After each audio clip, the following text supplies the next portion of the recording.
हरे कृष्णा। आप सभी लोगों का स्वागत है आज के सेशन में। पहले मंगलाचरण कर लेते हैं। ओम अज्ञानतिमिरान्धस्य ज्ञानांजन शलाकया चक्षुरुन्मीलितं येन तस्मै श्री गुरुवे नमः। श्री चैतन्य मनोभीष्टं स्थापितं येन भूतले स्वयं रूपः कदा मह्यं ददाति स्वपदान्तिकम्। वन्देऽहं श्रीगुरुः श्रीयुतपदकमलं श्रीगुरून् वैष्णवांश्च श्रीरूपं साग्रजातं सहगण रघुनाथान्वितं तं सजीवम् साद्वैतं सावधूतं परिजनसहितं कृष्ण चैतन्य देवं श्रीराधा कृष्ण पादान् सहगण ललिता श्री विशाखान्वितांश्च नमः ओम विष्णुपादाय कृष्णप्रेष्ठाय भूतले श्रीमते भक्ति वेदांत स्वामिनिति नामिने नमस्ते सारस्वते देवे गौरवाणी प्रचारिणे निर्विशेष शून्यवादी पाश्चात्य देशतारिणे नमो महावदन्याय कृष्ण प्रेम प्रदायते कृष्णाय कृष्ण चैतन्य नाम्ने गौरवितेश नमः।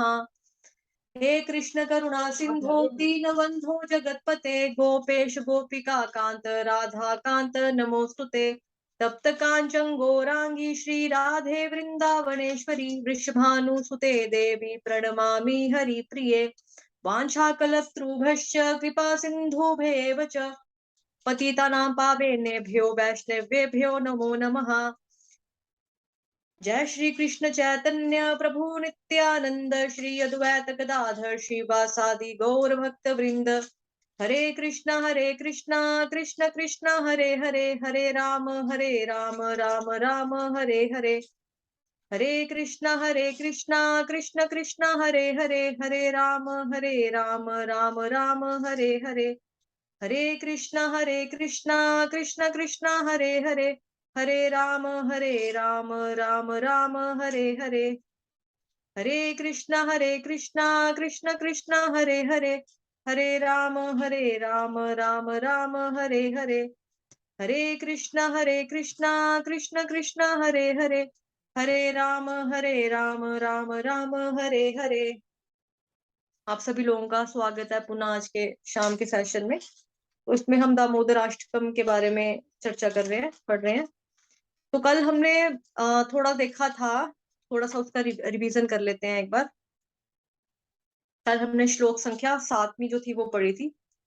कुबेरात्मजौ बद्ध मूर्तिव यद्वत् त्वया मोचितौ भक्ति भाजौ कृतौ च तथा प्रेम भक्तिं स्वकाम्ये प्रयच्छ नामोक्षे गृहो में स्थित दामोदरेह। तो इसमें हमने ये पढ़ा था कि जो सत्यव्रत मुनि जी हैं वो कृष्ण भगवान को एक उदाहरण के माध्यम से थोड़ा सा रिमाइंड करवाते हैं कि जिस तरह से आपने उनका उद्धार किया था ना, भगवान नल कुबेर और मणिग्रीव जो कि दोनों कुबेर के बच्चे हैं, है ना, उनके पुत्रों का आपने उद्धार किया था जिनको नारद मुनि ने श्राप दिया था। तो उसी तरह से आप मुझे भी प्रेमा भक्ति प्रदान कीजिए, यही मेरा आपसे एकमात्र आग्रह है। इसके अलावा मुझे और कुछ नहीं चाहिए भगवान जी आपसे। तो कल हमने श्रीमद् भागवतम से भी पढ़ा था कि कुबेर के जो दो पुत्र होते हैं मणिग्रीव और नल कुबेर, ये लोग क्या करते हैं कि इनका जो आचरण था वो थोड़ा अच्छा नहीं था। इनको कैलाश धाम में, ये शिव जी के भक्त थे दोनों, और कैलाश धाम में शिव जी भगवान जी ने इनको क्या किया था, महादेव ने बगीचे में टहलने की अनुमति दी थी कि आप भक्त हो मेरे तो आप मतलब बगीचे में सैर कर सकते हो, पार्क में।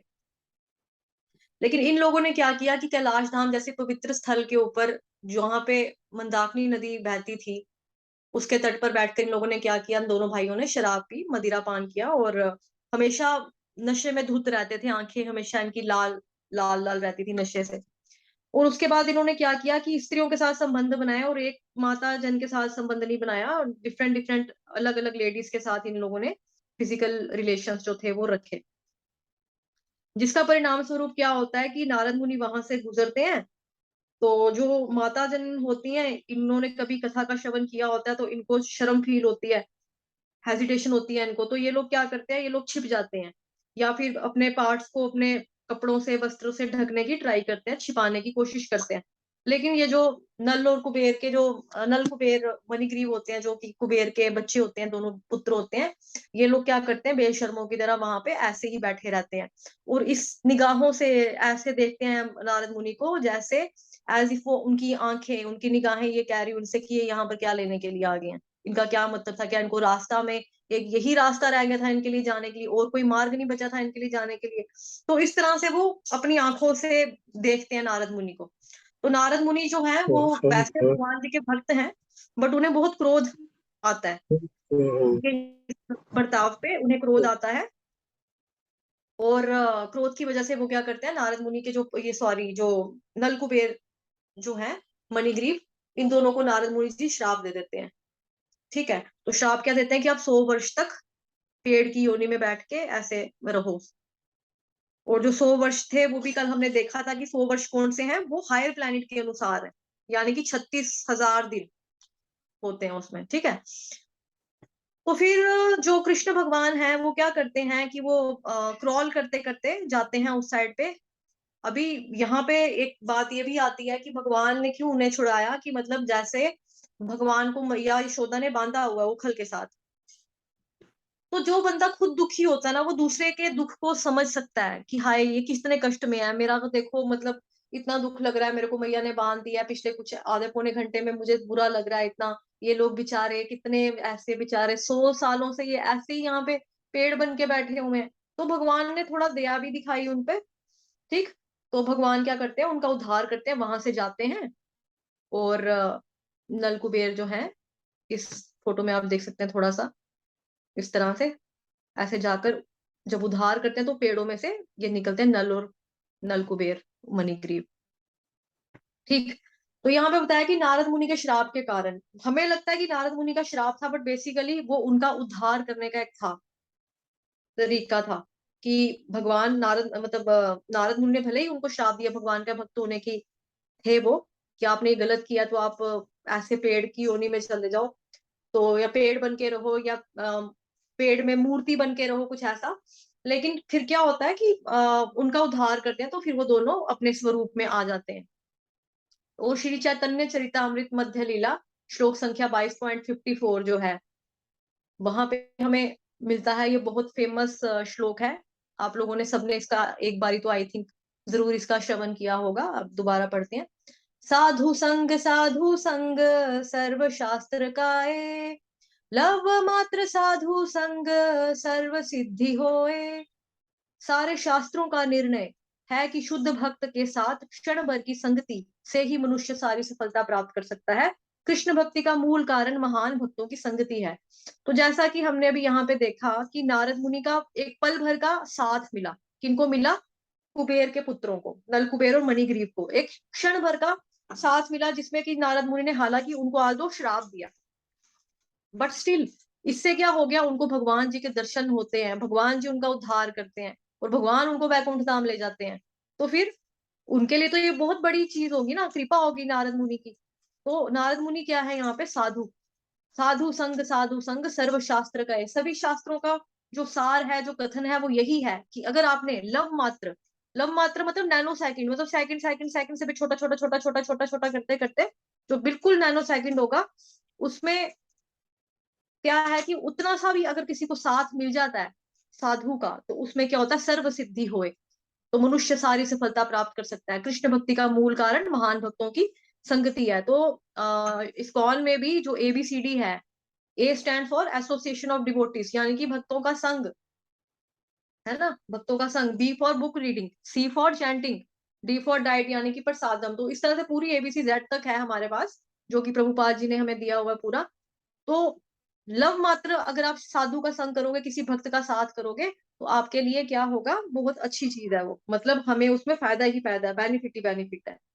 ठीक, तो लेकिन होगा कब, जब हम कृष्ण भगवान के प्रति संपूर्ण रूप से पूरे तरीके से 100% हम शरणागति लेंगे। ऐसा नहीं 50-50% कर दिया, 40-30 कर दिया, 60-70 कर दिया, ऐसा नहीं, पूर्ण रूप से 100% शरणागत करेंगे तो ऐसे ही भगवान जो है वो उनका उद्धार कर देते हैं। अब भगवान जब यहाँ पर आए तो श्रीमद् भागवतम में भी लिखा है, जो कल हमने पढ़ा भी था, कि भगवान ने इनका उद्धार क्यों किया, क्योंकि भगवान बोल रहे हैं कि मेरे भक्त ने इन दोनों का उद्धार करने की रिस्पॉन्सिबिलिटी मुझे दी, क्योंकि नारद मुनि ने जुबान दे दी कि तुम वृक्ष बन के रहो, भगवान आएंगे तो तुम्हें खुद उद्धार करेंगे। तो नारद मुनि ने जुबान दे दी वहां पे, और भगवान जी के भक्त हैं नारद मुनि, शुद्ध भक्त हैं भगवान के एकदम। तो भगवान जी ने अपने भक्त की कही हुई बात का मान रखा, और भगवान जी ने किया वो चीज। ठीक। और हमें दूसरे आचार्यों से भी सुनने को मिलता है कि भगवान सभी भगवान मतलब देखा जाए तो भगवान जब से गए हैं वहां पर, मतलब यशोदा मैया के पास, तब से उसी घर में रह रहे हैं। तो 3 सालों से वृक्षों का उद्धार नहीं किया, लेकिन अब किया क्यों? क्योंकि वो खुद वहां पे फंसे हुए हैं। जो खुद बंदा फंसा हुआ है, जो दुखी है, वो दूसरे के दुख को समझ सकता है ना। तो वैसे ही भगवान जी फंसे हुए हैं उथल बंधन में, तो उद्धार करने की रिस्पॉन्सिबिलिटी और जो पॉसिबिलिटीज है वो बढ़ जाती हैं, क्योंकि जो खुद ही दुख में हो वो दूसरे के दुख को समझता है, क्योंकि भगवान भी खुद ही बंधे हुए हैं, उनको ये यशोदा मैया ने बांधा है ना। तो वो लीला कर रहे हैं, तो भगवान बोल रहे हैं कि अरे यार मैं बंदा हूँ, मुझे इतना दुख हो रहा है, इतना कष्ट हो रहा है, ये बेचारे इतने सालों से यहाँ पर पेड़ बनकर खड़े हैं। तो भगवान ने बोला चलो मैं इनका उद्धार कर देता हूँ। तो ये भगवान की स्वीटनेस है, मिठास है उनकी, है ना, कि अभी हम समझ रहे हैं, हालांकि भगवान बंदे हैं, पर उनको कोई बांध नहीं सकता। क्या उनको कोई छोटी सी रस्सी बांधेगी जिसने पूरा 3 पग में पूरी ब्रह्मांड नाप लिया हो? वो चाहे रस्सी खोल सकते हैं, क्योंकि पेट बंधा हुआ है। हाथ तो भगवान के खुले हैं, चाहते तो खोल भी सकते हैं, लेकिन अपनी यशोदा मैया का अपमान नहीं करना चाहते, वो नहीं करेंगे वो कभी भी। और मैया ने बांध दिया तो अब मुझे कोई भी नहीं खोल सकता, मैं खुद भी नहीं खोलूंगा। तो भगवान ने जो कमिटमेंट कर दी, या भगवान के भक्त ने जो कमिटमेंट कर दी, तो भगवान कहते हैं 100% कन्फर्म्ड है।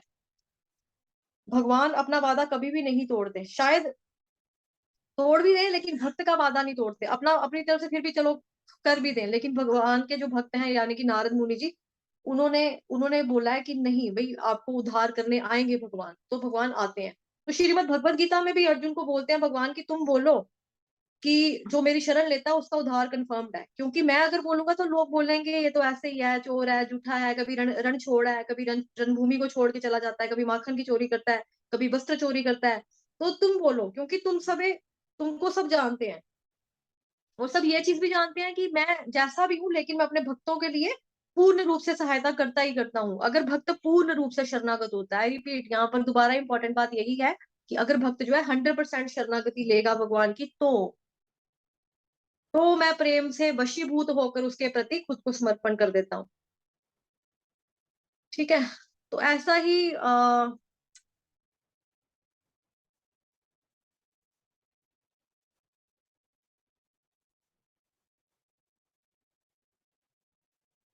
ऐसा ही एक एग्जाम्पल जो है वो हमें रामायण में मिलता है कि वनवास के समय पर श्री राम जो थे वो नंगे पांव चल रहे थे, तो उनके पाँव में, चरणों में ना कांटे चुभ जाते हैं। तो जब वो रेस्ट कर रहे होते हैं, जैसे कि आप फोटो में देख पा रहे हो कि सीता मैया उनके चरण दबा रहे हैं, भगवान जी रेस्ट फरमा रहे हैं, अपना विश्राम कर रहे हैं। तो सीता मैया जब उनके पाँव दबाते हैं, पाँव के दबाने के दौरान वो देखते हैं अपने पति के, हस्बैंड के पाँव की, उनके पाँव में तो कांटे चुभे हुए हैं। तो सीता मैया को बड़ा दुख लगता है, फील होता है बड़ा देखकर कि हाय, मेरे श्री राम के चरणों में इस तरह से कांटे चुभे हुए हैं। तो वो ना निकालने लगती हैं कांटे। तो जो राम भगवान होते हैं वो देखते हैं, तो वो कहते हैं नहीं, तुम हाथ मत लगाओ, ऐसे मत करो। तो सीता मैया रुक जाती है, सीता मैया फिर भगवान जी रेस्ट करते हैं, सीता मैया दोबारा ट्राई करती है, भगवान दोबारा मना करते हैं। फिर सीता मैया से बर्दाश्त नहीं होता, वो ना क्योंकि पीड़ा मतलब पीड़ा अपने हस्बैंड की किसी भी स्त्री को बर्दाश्त नहीं होती। तो वो तो जगत जननी है सीता मैया, उन्हें भी बुरा लगता है। तो वो लक्ष्मण भैया को बुलाते हैं कि लक्ष्मण भैया देखो, इनके पाँव में तो इस तरह से कांटे चुभे हुए हैं तुम्हारे भैया के चरणों में, तुम ही निकालो, मुझे तो मना कर रहे हैं। अब लक्ष्मण जो होते हैं, लक्ष्मण भैया, वो क्या करते हैं, वो निकालने लगते हैं। तो भगवान जी, राम जो भगवान है, वो उनको भी मना करते हैं कि लक्ष्मण तुम टच नहीं करोगे, तुम हाथ नहीं लगाओगे, रहने दो इन कांटों को ऐसे ही। तो लक्ष्मण दोबारा कोशिश करते हैं, फिर कहते हैं भैया आप मुझे क्यों नहीं हाथ लगाने दे रहे हो, अपने कांटों को क्यों निकालने नहीं दे रहे हो, आप मेरे को बार बार मना कर रहे हो, आप भाभी को मना कर रहे हो। और इस तरह से जब आप चलोगे तो आपके चलने से क्या होगा कि कांटे जो है और ज्यादा अंदर चुभेंगे आपकी स्किन के अंदर, और डीप वे में चले जाएंगे, तो आपकी त्वचा में दब जाएगा, आपको और खून निकलेगा। ऐसे तो आपका चरण जो है पूरी तरह से लहूलुहान हो जाएंगे, जख्मी हो जाएंगे। तो फिर भगवान श्री राम जो है वो कहते हैं कि मैंने वादा किया हुआ है, प्रॉमिस किया है अपने भक्तों से कि जो मेरे चरणों की शरण लेता है उन्हें मैं कभी अपने चरणों से अलग नहीं करता। तो इन्होंने मेरे चरणों को स्पर्श किया है कांटों ने, इसलिए मैं इन्हें कभी अलग नहीं करूंगा। तो यही चीज हमें भगवान कृष्ण और यशोदा मैया के केस में देखने को मिलती है। भगवान को यशोदा मैया ने बांध लिया है, और अगर वो भगवान जी चाहे तो वो उसको खोलना चाहे तो खोल सकते हैं, बट वो नहीं खोल रहे हैं क्योंकि मेरी मैया ने बांधा है, मुझे मेरी मम्मा ने बांधा है, इस तरह से उनका भाव है भगवान का।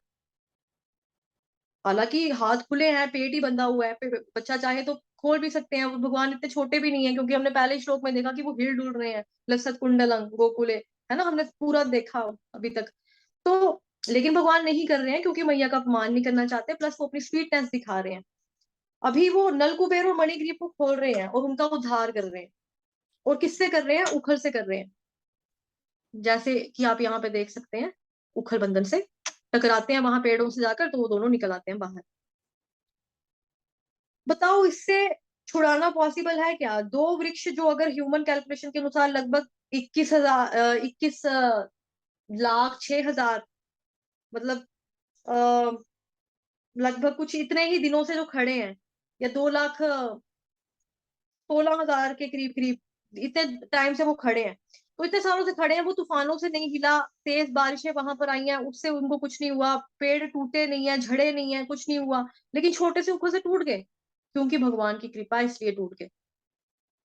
उन्होंने लीला करनी थी तो ये कर लिया और ये हो गया।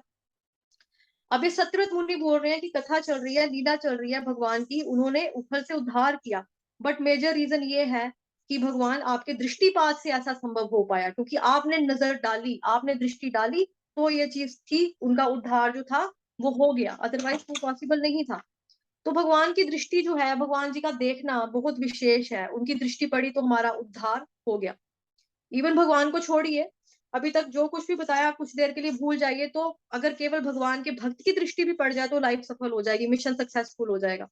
और वही चीज शिला प्रभुपाद जी श्रीमद् भागवतम में भी बताते हैं हमको, भागवतम के जो 10वां स्कंद का 10वां चैप्टर जो कल हमने पढ़ा था, उसका 5वां श्लोक, जैसा कि यहाँ पर मैंने आपको ऑलरेडी कल पढ़ा भी था हमने कि यहाँ मैंने श्लोक संख्या भी मेंशन किया था ना ऊपर, 7 तक ये लिखा हुआ है, श्रीमद् भागवतम 10.10.1 टू 10.10.7 तक के जो श्लोक है, उसमें 5वां जो श्लोक है वहां पे प्रभुपाद जी बताते हैं कि मैं सबसे मतलब श्रीमद् भागवतम के 10वें स्कंद के 10वें अध्याय के 5वें श्लोक में बताते हैं कि सबसे भाग्यवान कौन है, जिसके जीवन में गुरु और कृष्ण आए। तो कृष्ण तभी आएंगे जब गुरु आएंगे, और कृष्ण तब तक नहीं आएंगे जब तक गुरु यानी कि प्रमाणिक गुरु नहीं आएंगे। और प्रमाणिक गुरु क्या करते हैं? भक्ति लता बीज प्रसाद पाए, आपके हृदय में जो भक्ति का बीज होता है उसको प्रस्फुट करते हैं, वो कार्य करता है। शुद्ध भक्त वही बताया जा रहा है कि नारद मुनि ने एक भक्ति लता बीज दिया और उनको प्रेमा भक्ति मिल गई, और वही कार्य उस गुरु शिष्य परंपरा में भगवान के शुद्ध भक्त जो है वो चल रहे हैं, सेम कर रहे हैं, है ना, भक्ति लता बीज अंकित कर रहे हैं। जैसे कि श्री गोपाल कृष्ण गोस्वामी जी महाराज जी हैं, नवयोगेंद्र महाराज जी हैं, सो मतलब जो अभी इस्कॉन में गद्दी के ऊपर बैठे हैं, जो गुरु मंत्र देते हैं, जो गुरु दीक्षा देते हैं, है ना। इस तरह से इस्कॉन में हर गुरु जो है प्रमाणिक है। तो उसी तरह से वो क्या कर रहे हैं, हम लोगों में भक्ति लता बीज अंकित कर रहे हैं, ताकि हम भक्ति में वृक्ष को जल देते रहे, पानी देते रहे, और मनुष्य जीवन को सफल बनाए। तो सत्यव्रत मुनि वही कह रहे हैं कि प्रेमा भक्ति मुझे दे दो और मुझ पतित का भी उद्धार कर दो भगवान, ये उनका भाव है और यही भाव हमें भी सीखना है, वही भाव हमको भी धारण करना है। तो एनीवेज कल हमने जब इनके बारे में पढ़ा था, तो हमने सबसे पहली चीज जो देखी थी वो थी कि शिव जी के ये भक्त थे। शिव जी के भक्त होने के बाद भी इन्होंने क्या किया कि कैलाश धाम जैसे पवित्र स्थल पे इन्होंने पाप कर्म किया। तो यहाँ से हमको पता लगता है ये चीज कि अगर पूजा करनी है तो किसकी करनी चाहिए? राधे कृष्ण की पूजा करें, ठीक, राम भगवान की, सीता मैया की पूजा करें, लक्ष्मी माता की, विष्णु भगवान की पूजा करें, क्योंकि इनके केस में हमने देखा है ना कि शिव जी के पूजा करते हैं ये दोनों नल कुबेर, लेकिन उसके बावजूद तामसिक प्रवृत्ति के छोड़ नहीं पाए, नशा नहीं छोड़ पाए, पराई स्त्रियों के साथ संभोग करना, रिलेशंस बनाना, वो भी मल्टीपल लेडीज के साथ, एक के साथ भी नहीं, उससे ये चूके नहीं, क्योंकि देवी देवता की भक्ति कर रहे हैं, शिव की भक्ति कर रहे हैं।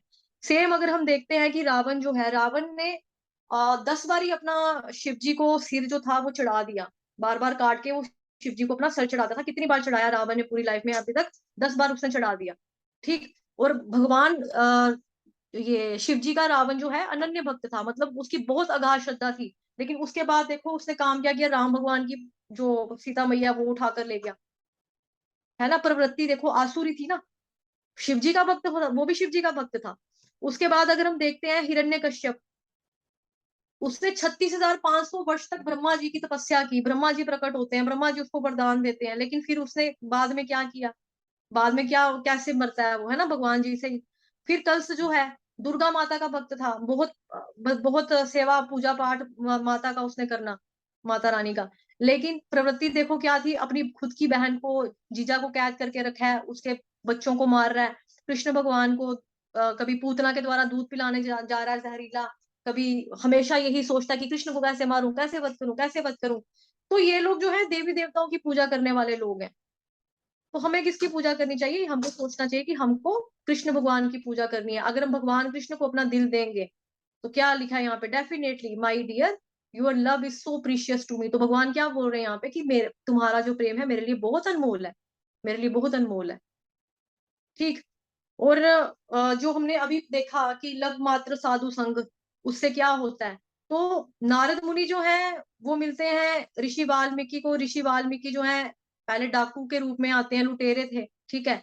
लेकिन उनको नारद मुनि ने उनको थोड़ा सा एक क्षण भर का उनका साथ जब उनको मिलता है, तो भक्ति देखो, उन्होंने पूरा रामायण जैसी इतना ग्रंथ लिख दिया ऋषि वाल्मीकि ने। तो ये कैसे पॉसिबल हुआ, एक नारद मुनि के लव मात्र साधु संग से हुआ। जो भी अभी हमने पढ़ा ऊपर चैतन्य चरितामृत का पढ़ा ना, अभी अभी हमने, दोबारा हम एक बार देख लेते हैं, बहुत इंपॉर्टेंट है। साधु संग सर्व शास्त्र काए, लव मात्र साधु संग सर्व सिद्धि होए। तो सभी शास्त्रों का निर्णय है कि शुद्ध भक्त के साथ क्षण भर की संगति, ये इंपॉर्टेंट चीज है यहाँ पे, कि पल भर की दोस्ती, पल भर की संगति जो है, उसी से क्या हो जाएगा, मनुष्य सफलता प्राप्त कर सकता है। कृष्ण भक्ति का मूल कारण महान भक्तों की संगति है।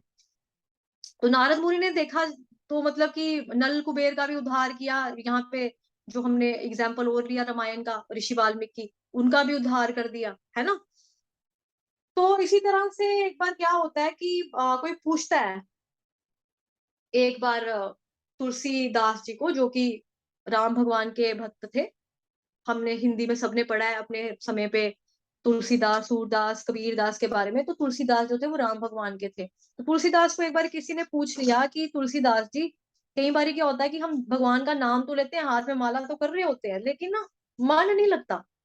तो फिर हम ये सोचते हैं कि मन तो लग नहीं रहा है भगवान की माला में, तो फिर माला छोड़ देनी चाहिए, बैठ जाना चाहिए चुप करके, क्या करें हम, दिल तो लग नहीं रहा। तो तुलसीदास जी जवाब देते हैं यहाँ पे, तुलसी मेरे राम को रीझ भजो या खीज, भोम पड़ा जामे सभी उल्टा सीधा बीज। कि तुलसीदास बताते हैं कि मेरे राम को रीझ भजो, यानी कि प्यार के साथ भजो, हरे कृष्ण कृष्ण कृष्ण हरे हरे, हरे राम राम राम हरे हरे, प्यार से भजो। या फिर हरे कृष्ण कृष्ण कृष्ण हरे हरे, हरे राम राम राम हरे हरे, इस तरह से भजो, खीज के साथ। क्योंकि भगवान का नाम अगर हम किसी भी रूप में लेंगे, चाहे क्रोध के रूप में ही क्यों ना लें, उसका फल जो है वो हमें अवश्य मिलेगा ही मिलेगा। जैसे कि हमने बहुत बार चर्चा की है प्रहलाद महाराज वाले में, केस में, कि उनके घर में ऐसा, राक्षसों के घर में ऐसा भक्त कैसे पैदा हो गया, है ना। तो रीछ भजो या खीज, जब जमीन के ऊपर आप बीज डालते हो, धरती के ऊपर, भूमि के ऊपर जब बीज डालेंगे, चाहे बीज आपका उल्टा पड़ेगा, चाहे बीज आपका सीधा पड़ा, लेकिन क्या होता है,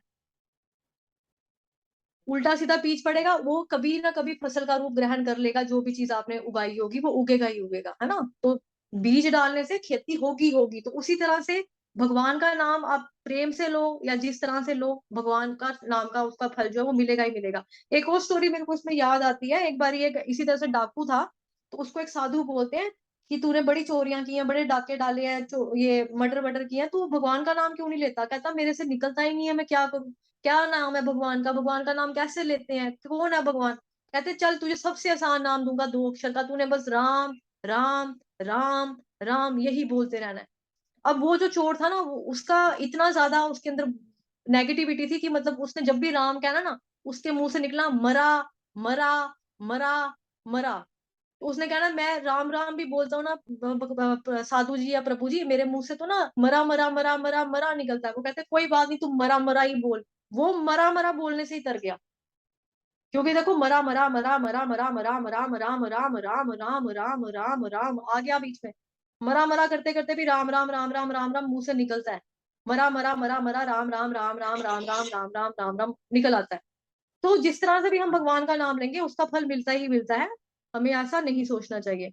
तो एक कथा और हमारे सामने आती है अजामिल की, ये हम खुद आप पढ़ सकते हैं, इसका मैं रेफरेंस दे रही हूँ, श्रीमद् भागवतम का जो छठा स्कंद है उसका पहला और दूसरा, ठीक है जी। वहां पे आप देखना चाहें तो देख सकते हैं कि अजामिल जो था वो लाइफ टाइम ऐसे ही बेचारा निकला, उसका जो भी था, और अपने पुत्र का नाम जो था वो नारायण रख देता है। और उस वक्त उसको जब यमदूत लेने के लिए आते हैं, अपने बच्चे को आवाज लगाता है, तो वो नारायण भगवान को आवाज नहीं लगाता, भगवान को नहीं लगाता, बच्चे को लगाता है कि नारायण मुझे बचाओ, नारायण मुझे बचाओ। और वहां पे क्या होते हैं, नारायण भगवान आ जाते हैं, तो जैसा कि आप फोटो में भी देख रहे हैं। तो अजामिल की कथा में भी एक भक्त ने लिखा भी है, यहाँ पे अजामिल का एग्जाम्पल विनीता माता जी ने लिखा है, हाँ जी माता जी बिल्कुल ठीक।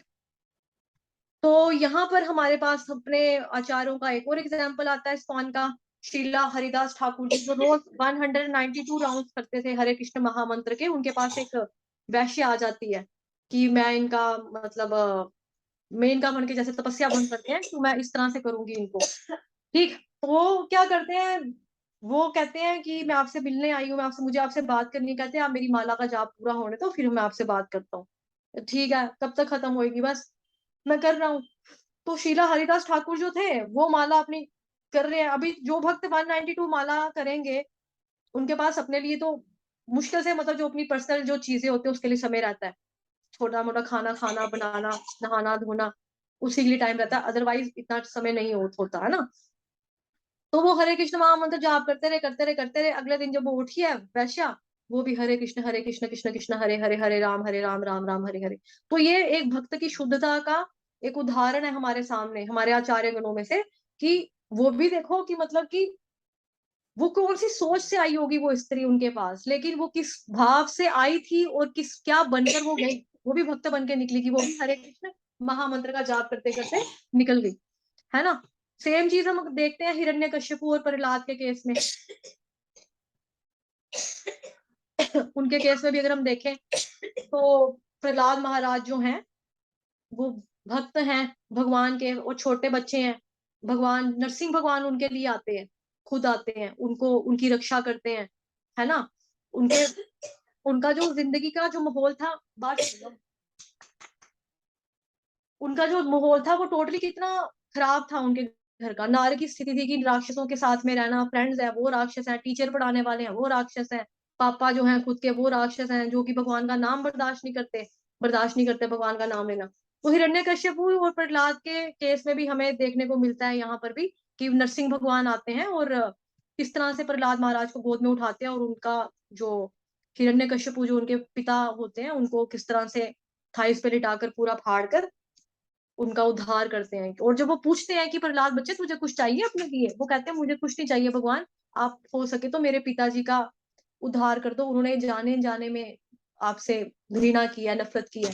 आल तो जाने जाने में नहीं की है, जानबूझ कर ही की होती है, बट फिर भी स्टिल भगवान उनका उद्धार करते हैं। भगवान देखते हैं कि मेरा भक्त कितना अच्छा है, जिस पिता ने इसको सारी जिंदगी कभी सांपों से टसवाने की कोशिश की, कभी कुछ किया कभी कुछ किया, उसी पिता के लिए कह रहा है कि मेरे पिता को माफ कर दो, इनका उद्धार कर दो भगवान जी, इस तरह से, ठीक। अभी लास्ट श्लोक संख्या है हमारी, नमस्ते स्तुदाम्ने स्फुरदीप्ति धाम्ने त्वदीयोदरायाथ विश्वस्य धाम्ने, नमो राधिकायै त्वदीयप्रियायै, नमोऽनन्तलीलाय देवाय तुभ्यं, नमोऽनन्तलीलाय देवाय तुभ्यं, नमोऽनन्तलीलाय देवाय तुभ्यं।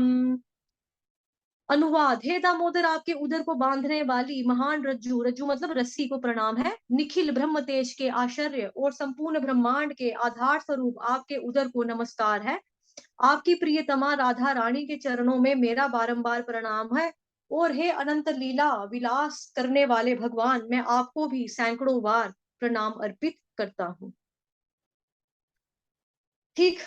तो अभी हमारे पास जो समय है वो बचे हैं 8 मिनट। कल का जो श्लोक था वही काफी हमारा लंबा था, और बीच में जो इसमें एग्जाम्पल्स थी हमारे हमने रखी हुई डाली हुई वो बतानी भी बहुत जरूरी थी, कि ताकि हम लोगों को कंफ्यूजन ना रहे कि किसकी पूजा करनी है हमको, है ना। तो ये शास्त्रों से थोड़े एग्जाम्पल हमने उठाकर डाले। और अभी जो है ये उतना लंबा तो नहीं है, बट 6 मिनट में खत्म हो भी नहीं पाएगा, 7 मिनट्स में खत्म हो नहीं पाएगा, बट कोशिश करते हैं हम कि ये खत्म हो जाए आज ही। तो नमस्ते का मतलब हम सबको पता है कि नमस्कार करना, हम आपको प्रणाम करते हैं भगवान जी, नमा यानी कि प्रणाम करना, नमस्ते आपको। हरे कृष्णा। अंजना माता जी, आप प्लीज बार बार अपने आप को अनम्यूट ना करें अनटिल अनलेस आपको कुछ कहना है तो, अदरवाइज क्लास में इस तरह से डिस्टरबेंस होती है। तो ते का मतलब हो गया आपको, अस्तु दामने का मतलब, दामने किसको बोला है? रस्सी को, जो हमने देखा दामोदर, दाम मतलब रस्सी और उधर मतलब पेट, भगवान जी के पेट पर रस्सी बंधे होने की वजह से भगवान का नाम पड़ा दामोदर। तो पेट पर भगवान के रस्सी को बांध दिया गया था। तो अब वो सत्यव्रत मुनि मुनि जो है वो बोल रहे हैं कि मैं उस रस्सी को प्रणाम कर रहा हूँ। अब ये थोड़ी सी विचित्र बात लगती है कि हम भगवान को प्रणाम नहीं कर रहे हैं, भगवान की रस्सी को प्रणाम कर रहे हैं सत्यव्रत मुनि जी, क्यों? और बात यह है कि भगवान जिस चीज को भी छू लेते हैं वो जड़ पदार्थ नहीं रहता। अगर आपको याद होगा, हमने पहले दिन भी चर्चा की थी कि भगवान जिस चीज को स्पर्श कर लेते हैं वो जड़ पदार्थ नहीं रहता, वो आध्यात्मिक हो जाता है। और भगवान के धाम में भी कोई भी चीज जड़ पदार्थ नहीं है, सब लिविंग एंटिटीज होती हैं।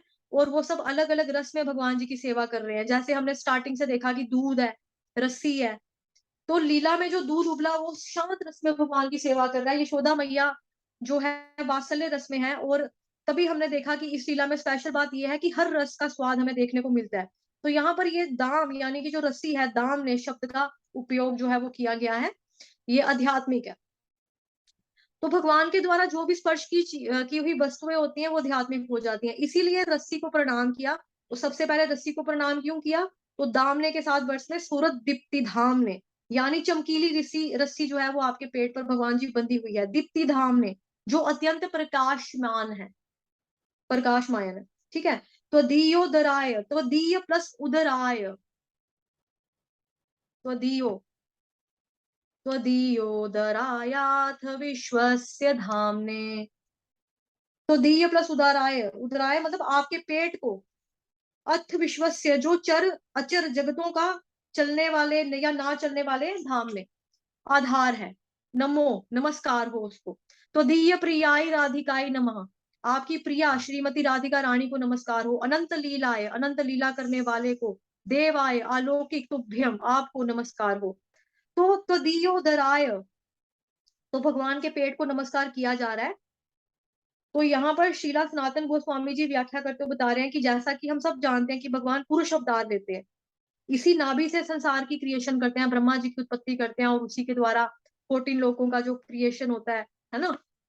तो ये सब बता रहे हैं कि ये पेट ही भगवान का आधार है सबका, चाहे वो चर हो यानी कि चलने वाला हो, या अचर यानी कि ना चलने वाला हो। तो सब सोर्सेस का सोर्स जो है वो भगवान जी के पेट से ही है, वही मेन आधार है, बेस वही है।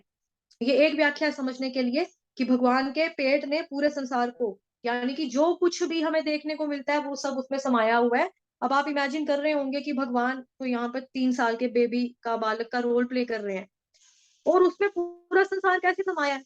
तो पेट की तो बात ही छोड़िए। तो जो कथा हमने सुनी है, जब भगवान जी कृष्ण भगवान मिट्टी खाते हुए पकड़े जाते हैं, मुंह खोलते हैं तो पूरा ब्रह्मांड जो है वो कृष्ण भगवान के मुंह में माता को नजर आता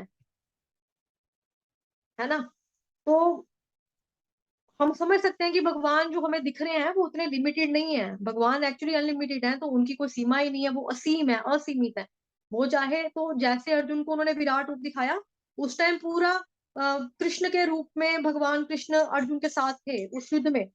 तो अर्जुन को श्रीमद् भगवत गीता के 11वें अध्याय में भी भगवान ने विराट रूप दिखाया, जो पूरा चैप्टर ही है हमारे पास, है ना। लेकिन अर्जुन उसको देख नहीं पा रहे हैं, इतने बड़े विशाल विराट स्वरूप को। लेकिन वहां से हमें ये पता लग गया कि कृष्ण विराट स्वरूप धारण कर लेते हैं, और उसी विराट स्वरूप को भगवान ने पूरे जगत में, अध्यात्म में, ब्रह्मांड में भगवान के द्वारा उत्पन्न किया गया है। तो इसीलिए बताया जा रहा है कि उदर यानी कि पेट में सब कुछ समाया है। तो इसीलिए पहले उस रस्सी को प्रणाम किया जिसने उस ब्रह्मांड का पालनहार को बांध रखा था। और मोस्ट इंपॉर्टेंटली यहाँ पर सबसे ज्यादा जो प्रणाम अर्पित किया गया है वो यशोदा मैया को किया गया है। जैसा हमने देखा, मतलब उन्हीं के वात्सल्य रस को पूजा जाता है। पूरा 1 महीना उसी प्रेम की वात्सल्य प्रेम की आराधना की जाती है।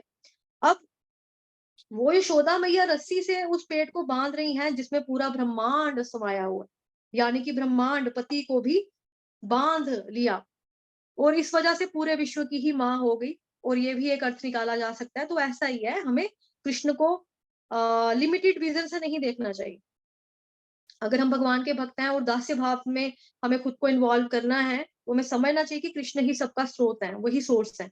यही ब्रह्मा जी भी हमें ब्रह्म संहिता के जो श्लोक आपके सामने इस वक्त है 5वां 5.1, ईश्वरः परं कृष्ण सच्चिदानंद विग्रह अनादिरादि गोविंद सर्व कारण कारणम, है ना? इसमें भगवान जी मतलब हमें ब्रह्मा जी हैं जो हैं वो हमें समझाने का प्रयास कर रहे हैं। तो भगवान का जो बाल्यपन है, वो भगवान कृष्ण यशोदा मैया के लिए कर रहे हैं और यशोदा मैया जी कृष्ण के लिए कर रहे हैं। तो ये आदान-प्रदान हो रहा है, रेसिप्रोकल हो रहा है, आदान-प्रदान हो रहा है। भगवान का भक्त के साथ भी ऐसा ही है, अर्जुन का रिलेशन और कृष्ण भगवान का रिलेशन की जो कृष्ण भगवान है वो अर्जुन का रथ हाँकते हैं, ड्राइवर बनते हैं, अर्जुन उसको लात घुटना मार के डायरेक्शन बताते हैं कि उसके बाद शाम को रथ से उतर के घोड़ों को साफ-सफाई करना, कृष्ण भगवान उसके बाद रेस्ट करने जाते हैं। तो भगवान का ये आदान-प्रदान है भक्त के लिए, भक्त के साथ। और भगवान श्री राम जो है वो भी इसी तरह से आदान प्रदान करते हैं। रामायण में देखने को मिलता है कि राम भगवान शिव की आराधना करते हैं, जैसा कि आप ये देख लो यहाँ पे रामेश्वरम टेम्पल जो है हमारा, है ना? तो वहां पे राम भगवान शिव की आराधना करते हैं, तो वो रामेश्वर महादेव कहलाए जाते हैं। हालांकि शिव भक्तों को या अन्य कुछ भक्तों को उनका मानना ऐसा है, उनको ऐसा कहते हैं कि श्री राम भगवान जी ने भगवान शिव जी की उपासना की, इसलिए शिव जो है भगवान राम के आराध्य हो गए, इसलिए शिव ही सबके सोर्स है। पर इसका अर्थ कई तरीकों से निकाला जा सकता है, जो संस्कृत में निपुण है, आदौ मैं नहीं हूँ, बट फिर भी उसको समझने को मिलता है कि सिंपल लॉजिक मेथड जो है गोपेश्वर, यानी कि गोपियों के ईश्वर। ठीक, इसके बारे में भी आपने देखा है, मंदिर के दर्शन भी आपने ऑफ कोर्स किए होंगे वृंदावन में। तो आप जानते होंगे वृंदावन में भगवान शिव का लिंग है, शिवलिंग है, मंदिर है, वहां पे भगवान शिव गोपी बन के आए ताकि भगवान शिव भी उस रस का स्वाद ले सके जो गोपियां ले रही हैं। तो भगवान शिव गोपी बन के आए, तो ये बड़ी सुंदर कथा हमें देखने को मिलती है भागवतम में। हालांकि उनको वृंदा देवी ने परमिशन नहीं दी, तो भगवान कृष्ण समझ गए कि ये तो महादेव हैं, अपने ही हैं, तो उन्होंने बोला कि इन्हें आने दो, अपने ही भक्त हैं। तो उनको फिर एंट्री मिलती है, गोपेश्वर महादेव कहलाएंगे, साड़ी पहन कर आए भगवान शिव जी। और गोपेश्वर का मतलब क्या होता है? गोपी जिनकी ईश्वर है।